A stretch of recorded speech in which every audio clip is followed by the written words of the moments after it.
আরে দাঁড়াও দাঁড়াও, পয়লা বৈশাখের যেসব শপিং করেছি সেগুলো আগে দেখে নাও। চলো ফার্স্টেই তোমাদের আমি এটা দেখাচ্ছি, বলো ড্রেসটা কেমন হয়েছে।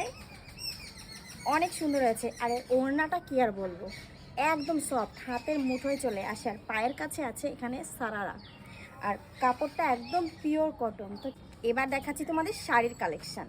তো পিন্টুকে বলেছিলাম আমি যে আমার কটনের শাড়ি লাগবে, কারণ আমার ভিডিও শ্যুট করতে হয়, একটাই কারণ তার জন্য শাড়ি কেনা। তো ও আমাকে না দেখিয়ে এগুলো কিনেছে, আর আমার খুব পছন্দ হয়েছে। দেখো এগুলো হচ্ছে কটন, এই টাইপের শাড়ি আমার অনেক আছে, তাও এটা আমার কটন যেহেতু একদম সফট, তাই ভালো লেগেছে। সেকেন্ড শাড়ি, এটা পরে কালকে যাওয়ার আমার খুব ইচ্ছে ছিল। তো এটা কেমন হয়েছে বলো। বাড়িতে পুজো টুজোর জন্য লাল সাদা শাড়ি লাগে আমার, তো ওটা যেহেতু ছিল না, তাই বলেছি যে সুতির শাড়ি দেবে আর কমের মধ্যে দেবে, পরে ভাঁজ করবো বাকিটা। দেখে সেম শাড়ি দুটো এনেছে।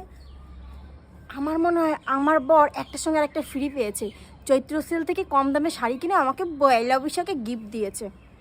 সব বুঝি, তাও বর দিয়েছে বলে কথা। এই হচ্ছে ড্রেসটা, এটার আমি পরবো না, এটা অনেকটা ঘের, অনেকটা ঘের, আর এখানে একটা টার্সেল আছে, এখানে একটা ডিজাইন আছে, পুরো সফট একদম, মানে একদম কটন। তো টাটা।